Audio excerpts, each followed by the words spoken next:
Saya Pendeta Kris Hukubun akan menyampaikan firman Tuhan di kesempatan ini, saudara. Ya, saya akan menyampaikan firman Tuhan tentang orang percaya melakukan pekerjaan yang Yesus lakukan, bahkan pekerjaan yang lebih besar daripada itu. Yohanes pasal 14 ayat yang ke-12, 13 dan 14, firman Tuhan berkata bahwa barang siapa percaya kepadaku, dia akan melakukan pekerjaan-pekerjaan yang aku lakukan, bahkan pekerjaan yang lebih besar daripada itu, karena aku pergi kepada Bapakku. Dan apapun yang kamu minta dalam namaku, aku akan lakukan. Saudara, kerajaan surga itu kerjaan kekal. Setiap generasi dan generasi berikutnya Tuhan menyertai, sama seperti firman Tuhan berkata dalam kitab Keluaran kepada Musa seperti ini. Akulah Allah Abraham, Ishak dan Yakub, Allah ayahmu. Pada waktu Musa bertemu dengan Tuhan di kaki gunung Sinai, dan dia melihat belukar yang terbakar, ada suara dari belukar itu berkata, akulah Allah Abraham, Allah Ishak dan Allah Yakub. Artinya bahwa Tuhan itu bekerja di dalam setiap generasi. Nah, datang pada perjanjian baru, saudara, Tuhan Yesus ada di bumi ini sebagai manusia. Dia menjadi contoh, dia sebagai pelayan, dan dia juga sebagai pelatih atau sebagai guru yang mengajar banyak orang. Dan dia berkata, aku pergi menyediakan tempat bagi kamu, tetapi barang siapa percaya kepadaku, dia akan melakukan pekerjaan-pekerjaan yang aku lakukan, bahkan pekerjaan yang lebih besar daripada itu, karena aku pergi kepada Bapakku. Dan apapun yang kamu minta dalam doa dalam namaku, aku berikan kepadamu. Dari firman Tuhan ini saya ingin menjelaskan, saudara, karena muncul kontroversi bahwa kita tidak boleh menghentikan badai, hanya Yesus saja yang bisa menghentikan badai. Kita nggak boleh usir setan, karena hanya Yesus saja. Saudara, Yesus memberikan kita kuasa. Dalam Kisah Rasul pasal 1 ayat yang ke-8 berkata, kamu akan terima kuasa kalau Roh Kudus turun ke atas kamu, dan kamu menjadi saksiku di Yerusalem, di Yudea, bahkan sampai ke ujung bumi. Nah, kekasih Tuhan, di saat kesempatan ini, saudara, memang betul tidak semua orang bisa menggunakan kuasa nama Yesus. Contoh di dalam Kisah Rasul pasal yang ke-20, saudara, atau 19 mengatakan bahwa anak-anak Skewa juga menggunakan nama Yesus, tapi setan menjerat, mengejar, mencengkram mereka lari telanjang. Mengapa? Hati mereka tidak tulus. Ada orang hamba Tuhan, yang mirip mungkin seperti itu, tetapi kita tidak boleh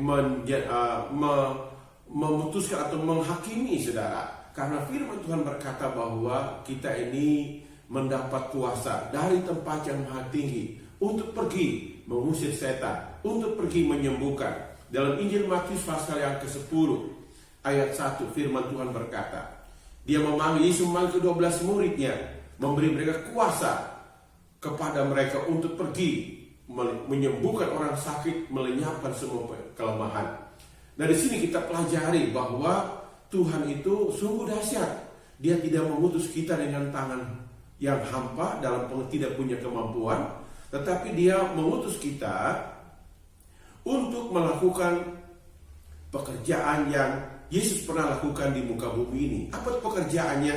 Mengusir setan, memberitakan kabar baik kepada orang-orang miskin, saudara, dan juga menyembuhkan luka-luka batin, dan juga mencirikan mata yang buta ini. Versi guru, saudara punya jabatan guru yang bisa mengajar doktrin-doktrin yang detail, yang mendalam. Engkau mencelikan mata orang buta, dan juga menyampaikan tahun rahmat Tuhan telah datang. Dari sini kita pelajari bahwa Tuhan itu yang memanggil kita semua dengan tugas karunia yang berbeda-beda, berbeda-beda. Untuk apa? Untuk pergi memberitakan Injil. Kalau saya baca di sini firman Tuhan berkata begini dalam Matius pasal yang ke-10 ayat 1, dan Yesus memanggil 12 muridnya, memberi mereka kuasa atas roh-roh jahat atau roh najis dalam terjemahan ayat yang diterjemahkan. Kalau dalam terjemahan yang baru disebutkan bahwa Yesus memanggil 12 muridnya, memberikan mereka kuasa untuk melenyapkan, untuk mengusir roh jahat dan untuk melenyapkan segala penyakit dan kelemahan.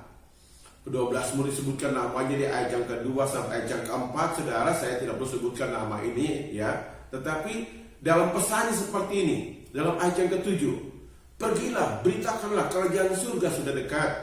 Sembuhkanlah orang sakit, bangkitkanlah orang mati, tahirkan orang kusta, usirlah setan-setan.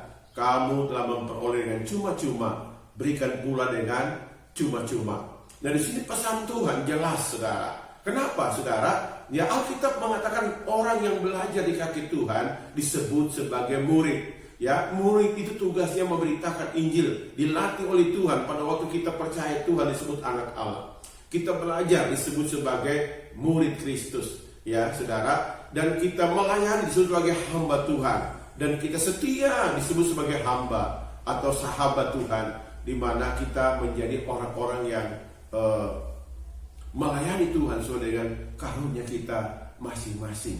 Saudara kekasih, saya teringat dalam Lukas pasal yang ke-10 di ayat yang ke-17, firman Tuhan berkata, ke-70 murid itu pulang, mereka bersuka cita, bergirang, dan kesaksian mereka, Tuhan, setan-setan tunduk kepada kami demi namamu. Jadi seorang hamba Tuhan dilengkapi kuasa nama Yesus. Untuk apa?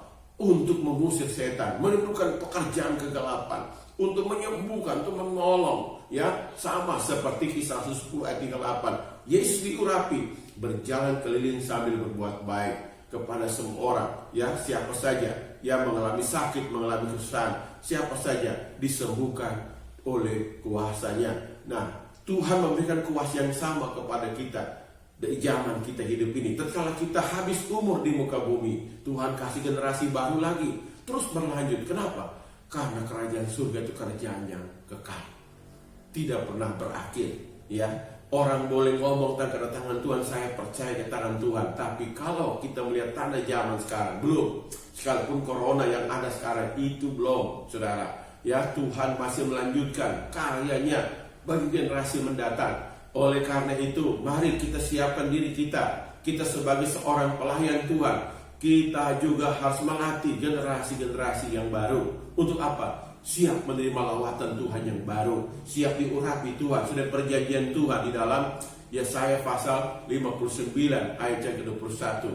Rohku menghinggap engkau dan keturunanmu dan keturunan sampai turun temurun. Aku menaruh firman dalam hidupmu, dalam mulutmu, mulut mereka dan mulut keturunan mereka turun temurun. Ini firman Tuhan yang jelas bagi kita semua. Oleh karena itu, mari di kesempatan ini saya mengajak kita semua, buka hatimu sekarang. Kalau engkau ada dosa yang menghambat kuasa Tuhan, mari ini waktunya bertobat di kaki Tuhan. Serahkan dirimu kepada Tuhan. Tuhan akan kuduskan dirimu, menyucikan engkau dengan firman-Nya, dengan kuasanya, dengan kasih-Nya. Dia menyucikan kita dan Dia akan mengurapi kita dengan kuasa. Untuk apa? Untuk melakukan pekerjaan Yesus, bahkan lebih besar daripada itu.